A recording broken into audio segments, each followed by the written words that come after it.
cette occasion, nous allons traiter un sujet qui concerne le péché. Beaucoup de personnes se posent souvent la question, qu'est-ce que le péché? Qu'est-ce que le péché? Qui a péché et qui n'a pas péché? Et ce thème sera développé par notre frère Franck Manson. Et à la technique, nous sommes assistés de notre ami Ulrich.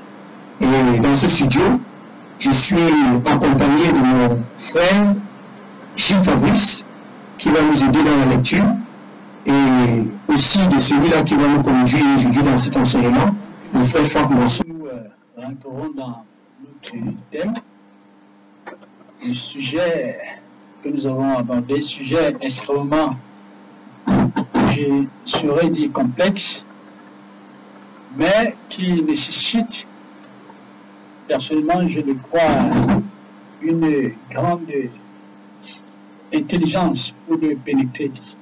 Grande intelligence parce que quand on parle du péché, c'est un mystère, comme je l'ai dit dans les Écritures qui parlent du mystère de l'iniquité.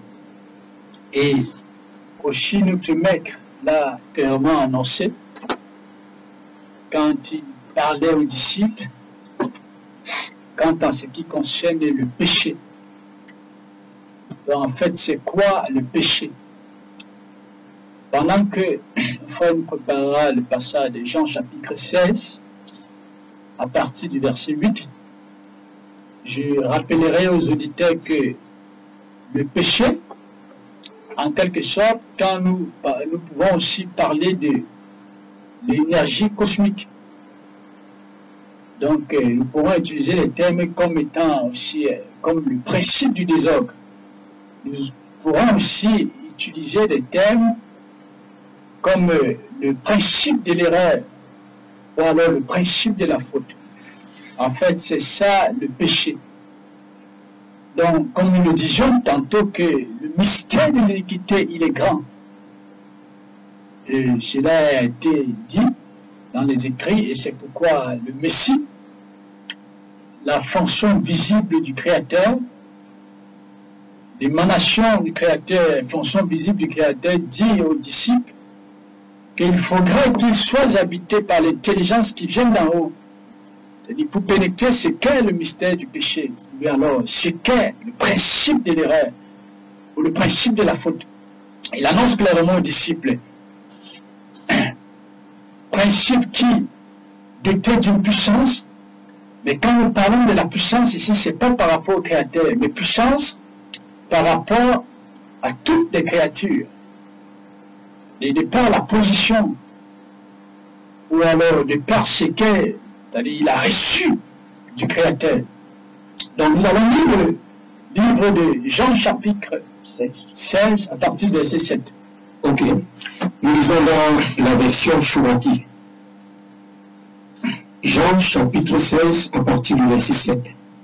Mais moi, je vous dis la vérité. Oui, il est de votre intérêt que je m'en aille. Oui, si je ne m'en vais pas, le réconfort ne viendra pas à vous. Mais si je vais, je l'enverrai pour vous.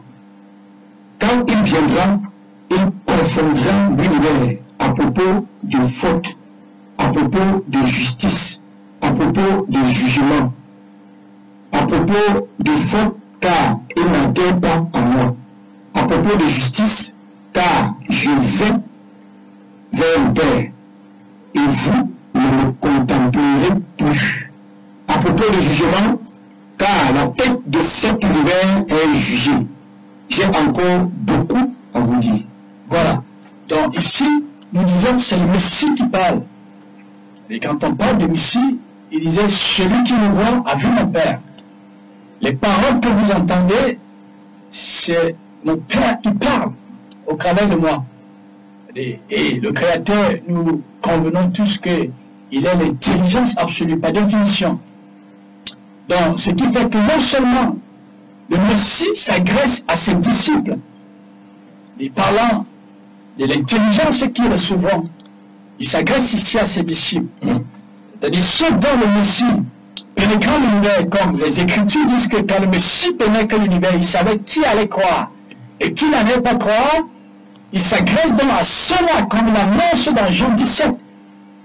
Les esprits purs, alors destinés à être purs, prêts à renoncer à la fausse compréhension qui leur a été imposée par le principe de désordre, par le péché, prêts à le suivre, c'est-à-dire au prix de tout. Et c'est à eux qu'il annonce clairement qu'il est avantageux qu'ils partent. Il n'annonce pas à l'univers. Il ne l'annonce pas au monde. Et il annonce donc à ses disciples, ceux qui sont destinés qui sont aussi appelés avec la fonction visible du Créateur par lui, qu'ils recevront une intelligence. Il parle de ce qui est religieusement appelé le Saint-Esprit, c'est-à-dire le souffle sacré.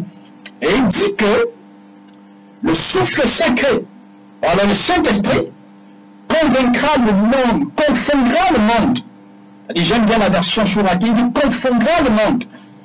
Et quand on parle du monde, je pense que nombreux sont ceux-là qui ont été en contact de nos enseignements. C'est-à-dire le monde qui ne se limite pas à ce que nous observons, c'est-à-dire sur le plan physique, mais le monde qui va bien au-delà de la dimension physique. C'est-à-dire parlant de l'intelligence du monde, ou alors l'homme du monde, qui en réalité est Satan. C'est-à-dire ce principe du désert qui s'appuie sur tout ce qui bouge, nous verrons bien ça par la suite. Donc il dit ceci qui confondra le monde. Pourquoi il dit bien il confondra le monde? C'est-à-dire il parle vraiment là des humains qui, en dehors de l'intelligence créatrice, sont la fonction visible de Satan. C'est-à-dire qui sont la fonction visible du principe du désordre. Parce qu'il dit qu'il confondra le monde. Parce que le Messie, en réalité, n'a pas besoin de confondre Satan à lui-même quant à ce qui concerne le péché. Satan lui sait qu'il est le péché. Donc, ce qui fait que le Messie met en exergue ici une catégorie de personnes qui, par le lien, c'est-à-dire avec ces forces du mal, avec cette intelligence obscure, ont une compréhension autre du péché que celle qui vient du Créateur. Et ça, c'est trop important. Donc, ce qui fait que nous comprenons le fait que la perception ou alors la pénétration de ce qu'est le péché ne se fait pas sans la connaissance de qui est le Créateur. Ne se fait pas sans la connaissance du Fils de l'homme, le Messie Yeshua, celui au travers duquel le Père se révèle. Et il dit aux disciples, le consolateur, l'esprit de vérité, les caractéristiques du Créateur, parce que quand on parle du souffle sacré, ou alors du Saint-Esprit, il faudrait toujours que nous le rappelons. Le Saint-Esprit, c'est les caractéristiques du Créateur qui confèrent à l'esprit de l'humain, notamment à ceux qui sont destinés à hériter de lui. Donc ça veut dire que nous ne pouvons pas pénétrer le mystère de l'iniquité étant en dehors du Créateur. Et ce qui est sûr, c'est que si nous pénétrons le Créateur, alors si nous sommes bénéficiaires des caractéristiques du Créateur, c'est-à-dire parlant du souffle sacré qui a été rendu disponible par le sacrifice du Mashiach, mais nous voyons comme le Créateur voit. Nous pensons comme le Créateur pense, par le Messie. C'est-à-dire, en autre termes, nous sommes sa fonction visible, comme le Messie. Il dit du Messie, puisque les Écritures disent que le Créateur a couronné le Messie, et l'Esprit sans mesure. Alors, d'une portion de lui sans mesure. Et c'est la raison pour laquelle le Messie Yeshua était la fonction visible du Créateur. Donc, ça veut dire que si nous sommes bénéficiaires du souffle sacré, l'Esprit de vérité, alors le Saint-Esprit, nous sommes la fonction visible du Créateur par le Messie. Ça veut dire que le Créateur cesse d'être un mystère. Et cela se révèle à ce que non seulement nous connaissons par le Messie ou au travers du Messie, puisqu'il est le modèle au travers duquel tous les hommes doivent être bâtis, et par le lien avec le Créateur, dans le Messie, nous avons la connaissance de l'univers dans lequel nous vivons. Et le Messie dit donc qu'il confondra l'esprit de vérité qui confondra le monde quant à ce qui concerne le principe de la faute. Il confondra le monde quant à ce qui concerne le principe de la faute. Parce que le monde, ou alors les humains, étant complètement déconnectés du principe créateur, partagent une identité commune avec Satan. Ils sont le monde. Ils sont le monde dans les pensées, dans les désirs, dans les ambitions, dans l'idée qui se fonde, mais ils pensent pas Satan, puisque personne n'a une identité qui lui est propre. Soit notre identité découle du principe créateur et nous sommes sa fonction visible, soit notre identité découle de Satan, ou alors du péché, parce que le péché même c'est Satan. C'est lui le péché, cette fausse intelligence, cette intelligence perverse qui a corrompu sa nature. soit notre principe, soit notre identité découle de ce principe, et nous sommes sa fonction visible, que ce soit de manière consciente ou de manière inconsciente. Donc, ce qui fait que nous rentrons là maintenant dans les origines même du péché. C'est quoi le péché? Nous réitérons par rapport à la question, c'est quoi le péché? Il y a le frère qui va nous partager, qui va nous apprêter ce passage d'Ézéchiel, chapitre 28, à partir du verset 1er, jusqu'au verset 4. Parce que, rappelons-nous ceci, le fait que des personnes habitées, c'est-à-dire par le principe de l'erreur, c'est-à-dire par cette fausse intelligence, se réclament de Dieu, c'est très souvent, c'est-à-dire à la base, c'est très souvent à partir de l'observance de certains principes moraux. C'est-à-dire, par exemple, vous allez trouver quelqu'un qui me dit, non, je ne pêche plus, parce que je ne bois plus la bière. Je ne pêche plus, parce que je ne vais plus avec les femmes de manière illégale. Je ne pêche plus, parce que je ne dis plus que ma chemise est verte, putain, elle est jaune. Je ne pêche plus, parce que je ne dis plus à quelqu'un imbécile. Je ne pêche plus, parce qu'on me retrouve peut-être plus dans ce qu'on appelle des médisances. Non, le péché va bien au-delà de ça. Parce que si péché c'était boire la bière, Satan qui est le péché, c'est-à-dire cette fausse intelligence qui est la tête de l'univers, mais est-ce qu'il a bu la bière? C'était un esprit. Si péché, c'était aller avec une femme de manière illégale, Satan qui est le principe du péché, qui est même le péché, mais est-ce qu'il aussi il est allé avec la femme de quelqu'un? Parce que c'est à partir de ça que bon nombre se réclament, c'est-à-dire d'enfants de Dieu, d'apôtres, de pasteurs, parce que je ne bois plus le vin, mais Satan lui aussi se réclamera d'enfants de Dieu. D'émanation du Créateur, parce qu'il n'a jamais bu le vin, la bière, c'était un esprit. Parce que Satan n'est jamais allé avec la femme de quelqu'un, c'était un esprit. Donc ce qui fait qu'en fait, c'est lui donc, c'est-à-dire cette intelligence fausse, rebelle, qui, ayant corrompu sa nature, parce que cette intelligence, comme cela est annoncé par le prophète Ézéchiel, a voulu être en dehors de celui qui est. Cette intelligence a voulu être en dehors de celui qui est, c'est-à-dire en dehors du principe créateur. Et c'est où il a péché. Parce qu'il a voulu se définir par rapport à lui-même. Mais pourtant, l'état Pilate s'est défini par rapport au Créateur. Comme il a annoncé dans le livre d'Ézéchiel qu'il était bon. Il mettait le son à la perfection. Ça veut dire qu'en réalité, cette créature, je dirais aussi, exceptionnelle, ou bien puissante, comme je dis puissant, pas par rapport au Créateur, parce que nous le verrons bien si le temps nous permet, mais par rapport aux créatures, qu'elles soient spirituelles ou matérielles, la position, ou alors ce que le Créateur lui a conféré, lui donne une ascendance absolue sur tout l'univers. Sur tout l'univers. Nous allons lire Ézéchiel. La parole de l'Éternel me fut adressée en ces mots. Fils de l'homme, dis au prince de Tyr, ainsi parle le Seigneur l'Éternel. Ton cœur s'est élevé, et tu as dit, je suis Dieu. Je suis assis sur le siège de Dieu, au sein des mers. Toi, tu es homme, et non Dieu, et tu prends ta volonté pour la volonté de Dieu. Voici, tu es plus sage que Daniel, rien de secret n'est caché pour toi. Par ta sagesse et par ton intelligence, tu t'es acquis des richesses. Tu as amassé de l'or et de l'argent dans tes trésors. Amen. Donc, ce qui fait que là, ici, c'est ce principe du désordre qui est identifié là comme le roi de Tyr. Ce principe de désordre qui est identifié comme le roi de Tyr. Et il est clairement dit que il prend sa volonté pour celle du Créateur. C'est-à-dire, il tente de prendre sa volonté pour celle du Créateur.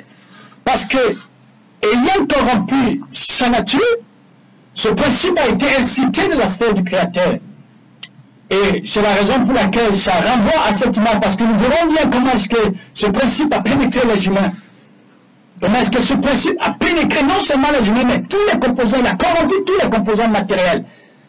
Et rappelez-vous dans le livre de la Genèse, quand il y avait une relation harmonieuse, parce que ce sont que des côtes entre Adam et son Créateur, parce qu'il était supposé être vierge pure, c'est-à-dire étant totalement dépossédé, c'est-à-dire de cette énergie de mensonge. Mais quand Adam il va se retrouver corrompu, et quand il va être violé par ce principe du mensonge, le Créateur va l'exfiltrer du jardin. C'est-à-dire, ce sont les symboliques. Et en fait, ça nous simplement, ça nous révèle quoi? Puisque nous avons bien dit ceci, pour entrer dans les origines du péché, c'est Satan. Et quand nous parlons de Satan, c'est une intelligence fausse qui est même l'âme, qui constitue l'âme de l'univers, l'intelligence de l'univers. Mais seulement, cette intelligence fausse descend du royaume du Créateur. Elle descend du royaume du Créateur. Et c'est la raison pour laquelle, vous voyez, il est très bien dit dans le livre d'Ézéchiel que tu es plus sage que Daniel. C'est simplement des symboliques. Ça veut dire que le Créateur révèle ici par la bouche de son prophète qu'aucun humain, parce qu'il parle vraiment de Daniel, aucun humain étant hors de lui n'a le pouvoir d'échapper à la domination de ce principe. Parce que Daniel, pour que Daniel ait une perception claire quant à ce qui concerne les desseins du Créateur, il fallait clairement, comme cela nous est révélé dans le livre, que l'ange vienne davantage et l'instruire. Donc, Daniel en lui-même, déconnecté du principe créateur, n'a aucun pouvoir de s'en sortir face à cette intelligence rebelle. Et il dit, tu es plus sage que Daniel, rien n'est caché à tes yeux, parce que c'est un descendant du royaume d'Élohim. Et cela touche aussi en même temps l'instruction. Alors, c'est lié à l'instruction que le Créateur veut donner à l'homme dans le jardin. Parce que le Créateur veut révéler simplement que, aussi longtemps que l'homme ne rentre pas dans l'accomplissement du projet que le Créateur a pour lui, il n'a aucun pouvoir de s'en sortir face à ce principe. Il n'a aucun pouvoir. Nous allons progresser dans le livre d'Ézéchiel, chapitre 28, versets 12 à 14. Pour qu'on comprenne clairement c'est quoi le péché, c'est qui le péché, quelles sont ses potentialités, c'est qu'il n'a reçu non pas de lui-même, il a reçu du Créateur. Fils de l'homme, prononce une complainte sur le roi de Tyr. Tu lui diras, ainsi parle le Seigneur l'Éternel, tu mettais le sceau à la perfection. Tu étais plein de sagesse, parfait en beauté. Tu étais en Éden, le jardin de Dieu. Tu étais couvert de toute espèce de pierres précieuses, de sardoine, de topaz, de diamants, de chrysolite, de l'onyx, de jaspe, de saphir, d'escarboucle, d'émeraude et d'or. Tes tambourins et tes flûtes étaient à ton service, préparés pour le jour où tu fus créé. Tu étais un chérubin protecteur, aux ailes déployées. Je t'avais placé et tu étais sur la sainte montagne de Dieu. Tu marchais au milieu des pierres étincelantes. Amen. Ouais, il est dit qu'il est au milieu de la scène. Là, ce sont des codes, hein. Ça veut dire qu'il faisait partie intégrante de la scène du Créateur. Il marchait au milieu des pierres étincelantes, c'est-à-dire au milieu des anges purs. Le chérubin, il était chérubin protecteur. Au milieu des anges purs, on a dit les pierres étincelantes, c'est-à-dire des anges purs. Il y en a même qui n'ont pas corrompu la nature.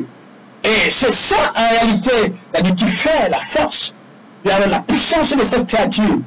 Mais seulement que nous le disons tout à l'heure, parce que beaucoup de personnes résument le péché au niveau de l'observance des principes moraux.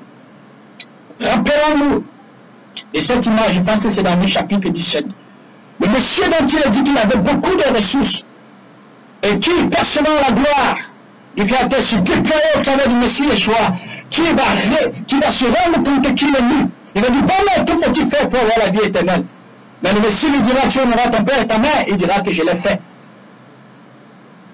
Tu ne déroberas pas, il dira que je l'ai fait. En fait, tout ce que vous connaissez, mais quand le Messie lui dira, vends tout ce que tu possèdes, et suis-moi, il va baisser la tête. Il va baisser la tête. Ça nous donne simplement de comprendre l'observance des pratiques morales, extérieures, n'ont aucun pouvoir de nous transformer.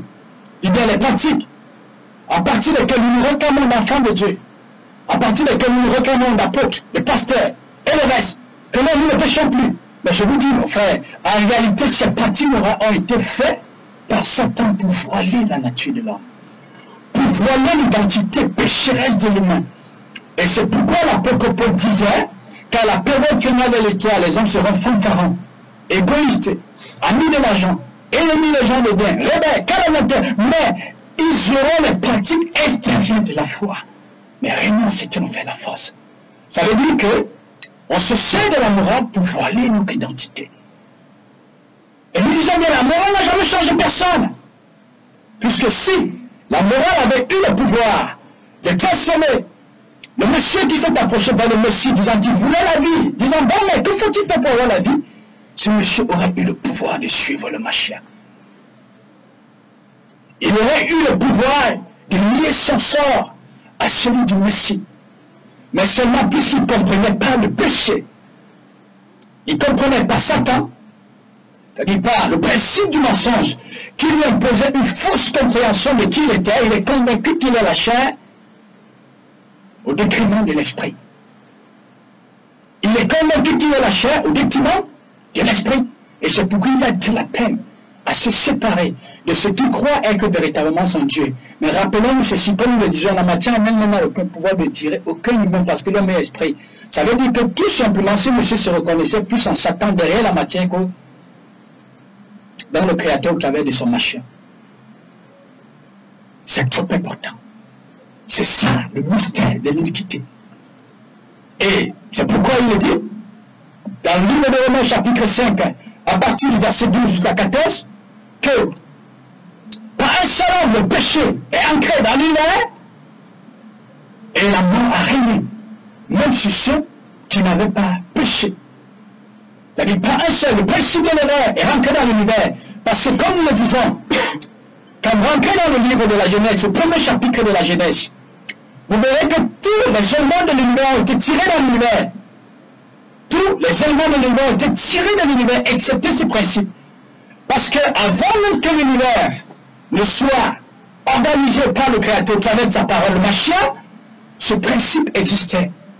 C'est ce principe dont le Messie annonce dans le livre de Proverbes chapitre 8, qu'avant les créatures les plus anciennes, il était là, quand son Père formait les cieux et la terre. Il était présent. Donc ce principe existait bien avant l'organisation de l'univers. Et on va vous dire clairement dans le livre de la Genèse, avant l'organisation de l'univers, il y avait les ténèbres qui régnaient sur les eaux. C'était la symbolique de ce principe. Donc ce qui fait que l'ascendance de ce principe, quand le péché ou le Satan a sur l'univers, ne lui vient pas de lui-même, mais ça lui vient du Créateur. Et ça lui vient du Créateur.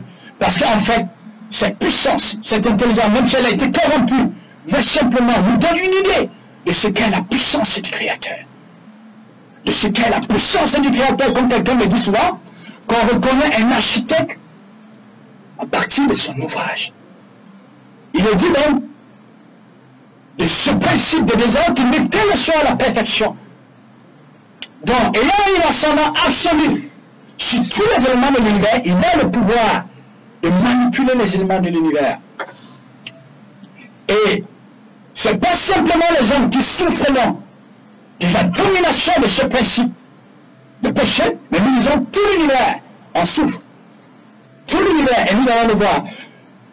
Nous allons nous apprêter le passage de Romains chapitre 8 à partir du verset, je pense à partir du verset 19 et 20. Donc il est dit clairement que la création tout entière a été soumise à la séquestration. Elle a été soumise à l'adoration du périssable. Elle a été plongée dans la corruption, pas de son propre gré, mais à cause de celui qui l'a soumise. C'est-à-dire ce principe. Mais simplement, il faut toujours que nous rappelions que ce principe, pour agir, ou alors pour opérer, mais il a besoin de support au travers duquel il s'appuie pour éteindre son vouloir, pour tenter d'imposer son vouloir. Donc, quand on parle du péché, c'est cette intelligence qui s'appuie sur les humains. C'est-à-dire cette intelligence impure, tout comme le Messie, il est la fonction visible de l'intelligence impure qui est le Créateur. Ce principe aussi, c'est cette intelligence impure qui s'appuie sur les humains. Notamment, beaucoup plus ceux qui ont le lien conscient avec lui, nous verrons si le temps nous permet, pour directionner l'univers, pour imposer aux humains une autre idée d'eux, pour imposer à tous les éléments de la création, le seul et sans produit, une vocation autre que celle à laquelle le Père lui a assigné. Nous allons lire Romains chapitre 8, à partir du verset 19 et 20. Aussi la création attend-elle avec un ardent désir la révélation des fils de Dieu, car la création a été soumise à la vanité, non de son gré, mais à cause de celui qui l'y a soumise, avec l'espérance qu'elle aussi sera affranchie de la servitude de la corruption, pour avoir part à la liberté de la gloire des fils d'Élohim. Voilà. Avant de venir, nous allons revenir sur un principe. C'est-à-dire sur quelque chose de très important. Comme nous le disions tout à l'heure, l'observance de la morale. La loi n'est pas contre elle. Le Messie disait aux disciples que si votre justice ne surpasse pas celle des pharisiens, vous ne verrez pas le royaume des cieux. Nous disons bien, la loi n'est pas contre cela. Si nous pénétrons l'identité de notre Créateur, ce sont, je dirais, des observances qui nous accompagnent, qui participent à nous accompagner dans la gloire. Mais nous disons à l'avance que ce principe n'a jamais changé personne. Observez bien ceci, ce n'est qu'une image. Bien même quand vous aurez un chien dans la maison et que vous domestiquez ce chien, ça veut dire que vous lui inculquez des règles qui sont liées au fonctionnement des humains, ou en d'autres termes, vous sociabilisez ce chien. Il est vrai, vous pouvez parvenir à faire en sorte que ce chien ne prenne plus le poisson qui est dans la viande, le poisson qui est dans la marmite. Ce chien ne peut ne plus, c'est-à-dire faire les choses même dans la maison. Ce chien peut ne même plus mordre, c'est-à-dire de façon, je dirais, bête, les étrangers qui viennent de la maison, mais ça ne change pas sa nature. Ça ne change pas son identité. Il demeure un chien. C'est pour lui dire ceci que là, c'est pas aussi de la morale. Je ne bois plus la bière.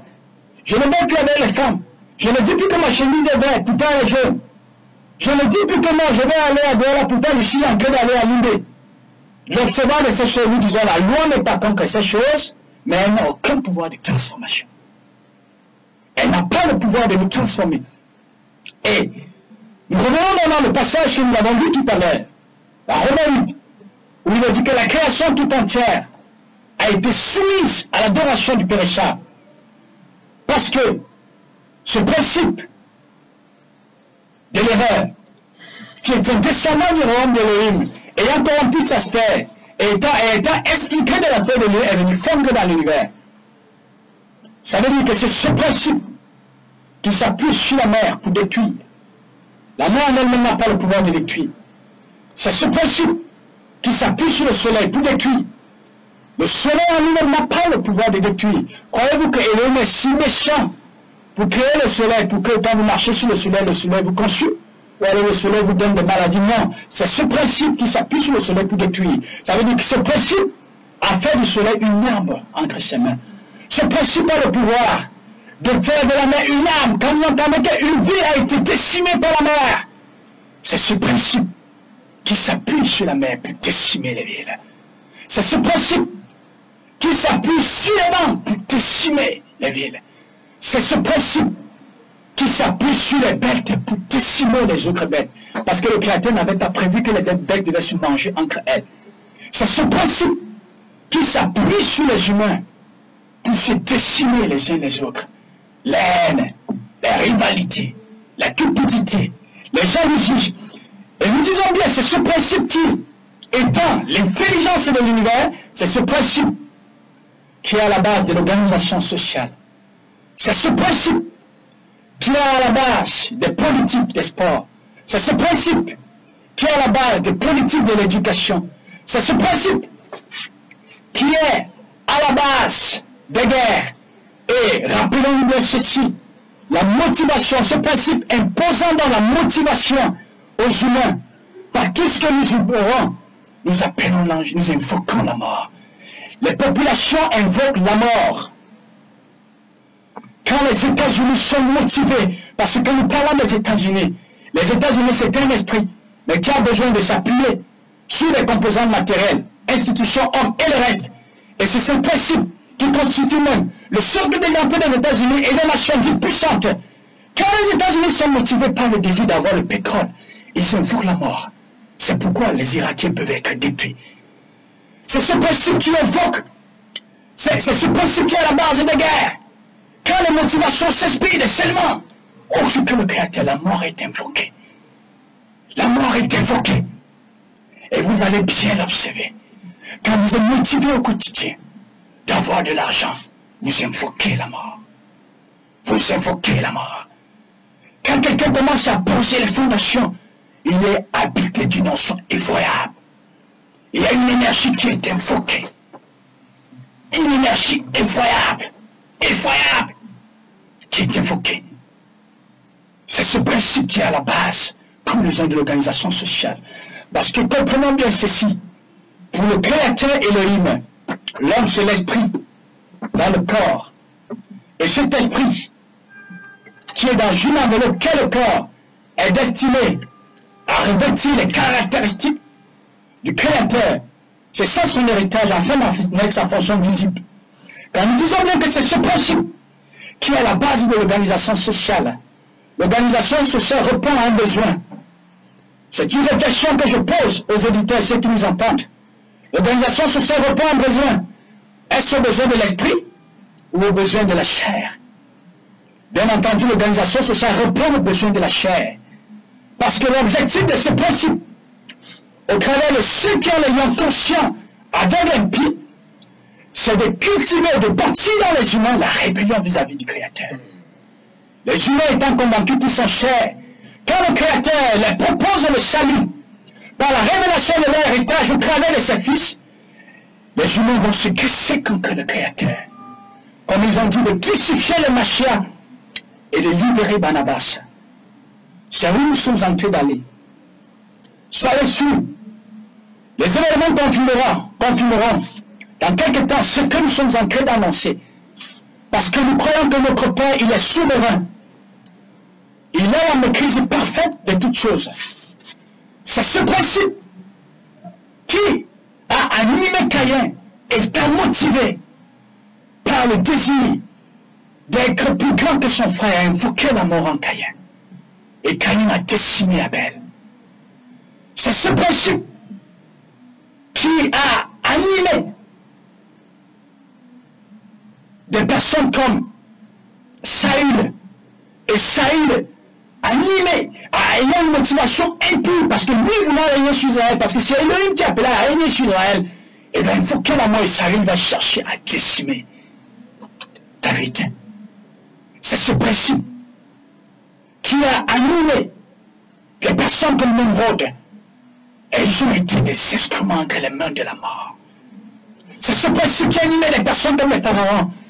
C'est ce principe qui anime des personnes comme le pape. C'est Diaboutin qui dit que le péché c'est tout ce qui est contre les valeurs. Mais de quelle valeur on parle? De quelle valeur parlons-nous? Le culte de la matière. C'est pourquoi quand il pénètre un pays, il vient embrasser le sol, révélant clairement que Satan s'appuie sur la matière pour conquérir les esprits, pour dresser les esprits contre le principe créateur. Et ils sont prêts à se battre, croyant qu'ils peuvent se battre contre la vérité. C'est ce principe, comme nous le disons, qui est à la base des convoitises, qui est à la base des cupidités, qui est à la base des haines, qui est à la base des jalousies, le péché. C'est ce principe qui anime les humains au point où les humains sont prêts à faire même ce qu'on appelle des sacrifices physiques. Il y a des personnes qui, ayant lié la sort, dans les cercles ésotériques, liquident même les enfants pour avoir une position sociale. Mais seulement n'oublions pas une chose, ce ne sont que des cœurs et des symboles. Les sacrifices vont bien au-delà de cela. Parce que pour le Créateur, l'homme c'est un esprit dans le corps. Ça veut dire que le fait que vous soyez motivé par ce principe, le fait que ce principe de péché vous impose des passions, des désirs, autres que ce que le Messie a manifesté, vous imposez à l'esprit une condition qui n'est pas la sienne. Vous êtes un criminel. Criminel contre vous-même. Criminel contre le Créateur. Criminel contre tout ce que le Créateur appelle à l'existence. Et c'est pourquoi le Créateur pouvait dire, n'ayez pas peur de celui qui tue le corps. Parce que le Créateur, lui, quand il vient par sa parole, pour nous purifier, pour nous affilier à lui, il vient détruire les passions de la chair, les passions du corps. Mais pour que l'esprit rentre dans ses potentialités, pour que l'esprit rentre dans son héritage, pour que l'esprit rentre dans la puissance et que vous en soyez sa fonction visible. Ne craignez pas, disant le Messie, celui qui tue le corps, mais craignez plutôt celui qui tue l'esprit. Celui qui impose à l'esprit une condition, une vocation autre que celle à laquelle le Créateur lui a destiné. C'est ce principe, comme nous le disons, qui est à la base des politiques éducatives, à la base des politiques sportives, à la base de l'organisation sociale, à la base de tout ce qui régit l'univers. Tout ce mouvement que vous observez dans l'univers, c'est ce principe qui influence les avions. Quand vous voyez les avions parcourir le ciel, au fond, c'est la recherche du gain. Et c'est pourquoi il est annoncé dans Ézéchiel, quand le Messie Yeshua, Elohim, par son Messie, annonce par le prophète, que le prince de Tyr, c'est-à-dire ce principe du désordre, Satan, qui est identifié comme le prince de Tyr, il lui dit, tu seras jugé. Tu ne seras plus parce que tu as entraîné toute la terre dans le commerce. Tu as entraîné toute la terre dans le commerce. C'est ce principe qui anime les bateaux. C'est ce principe qui anime les véhicules. Et c'est la raison pour laquelle l'avion, c'est une arme de la mort. Les crashs, la mort. Les naufrages, la mort. Les accidents, c'est la mort. C'est ce principe, c'est cette énergie qui est à la base de tout le mouvement que l'on observe dans l'univers. Que l'on observe dans l'univers. Parce que, comme nous le disons bien, la motivation fait appel à l'énergie. Quand les États-Unis sont motivés du pétrole en Irak, c'est la mort qui s'ensuit. Quand les États-Unis sont motivés des ressources des pays africains, ce sont des catastrophes terribles. En Libye, en Centrafrique, ils vont tenter, ils le tentent encore dans certains pays. Mais le puissant et le humain imposent des limites à ce principe. La motivation fait appel à l'énergie, comme nous le disons. Et du sens inverse, quand vous êtes motivé par le désir de retourner au Créateur, de vous soumettre au Créateur, vous invoquez la vie en vous. C'est ce principe qui a motivé les personnes, qui a amené des personnes comme les David. Vous voyez cette tension exceptionnelle, il est vrai, c'est prophétique, dont les David sont bénéficiaires. David, dont l'ambition, c'était de se soumettre à les nations.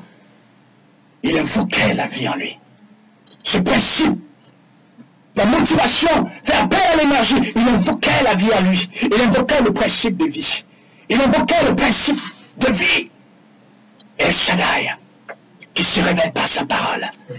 Quand vous observez David, la motivation, c'était que la sécurité des brebis. Mais il a invoqué quoi? L'onction par Samuel. Cette onction par Samuel. Et bien avant cette onction, invoquant ici l'énergie pure, la force, la puissance, il va détruire Goliath, symbolique de Satan.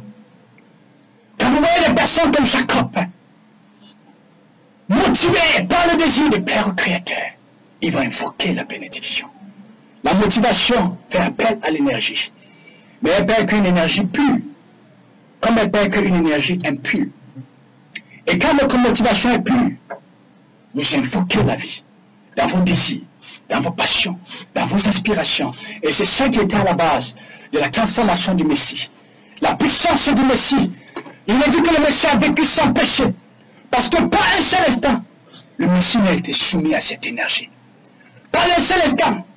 Le Messie, ce principe du désordre lui a imposé une fausse idée de lui. Le Messie tirait son identité de son Père. La vision de lui venait de son Père.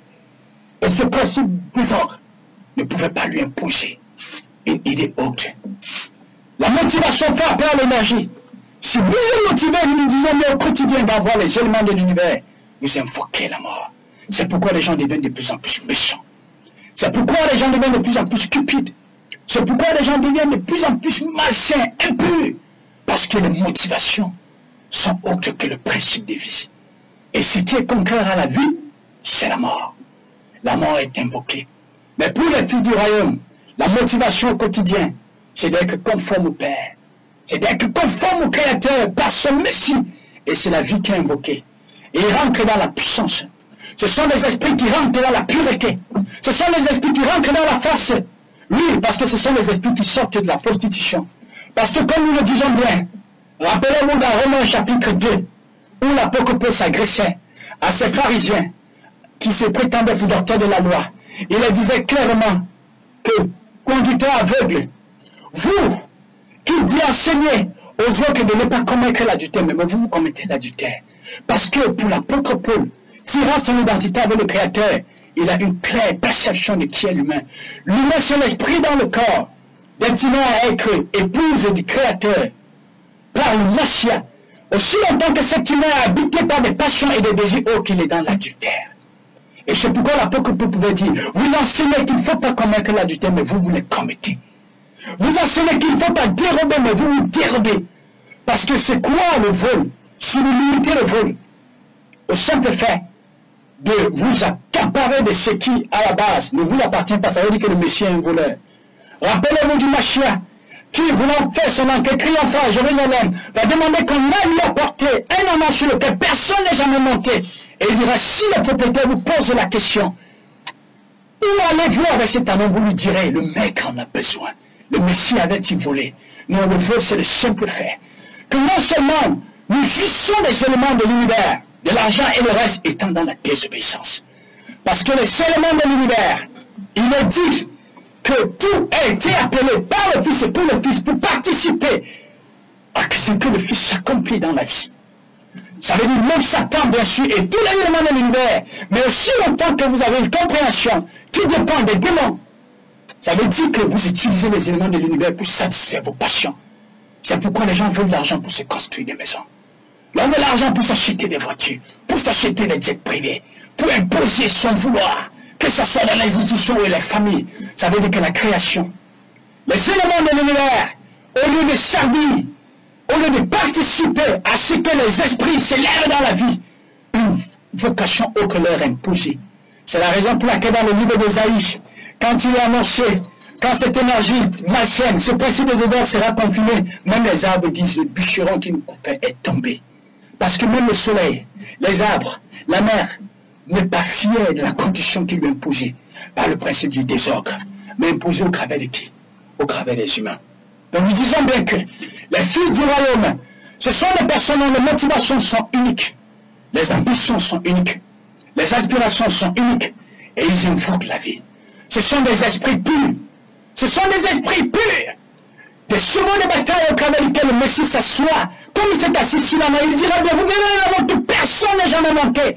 Ce sont des esprits purs qui ne sont plus montés par Satan, au travers duquel le Créateur dans son Mashiach fait son entrée triomphale dans l'univers, pour libérer l'univers, pour détruire la puissance de la contestation, et rétablir l'ordre.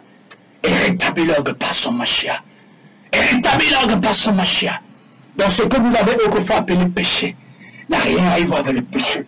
Le péché, c'est un principe spirituel qui, par l'ascendance qu'il a sur tous les éléments de l'univers, tente d'imposer son vouloir, comme il est dit dans le livre d'Ézéchiel, à imposer aux hommes une vocation, une compréhension fausse d'eux-mêmes, impose à la création une vocation autre que celle à laquelle le Créateur la chine.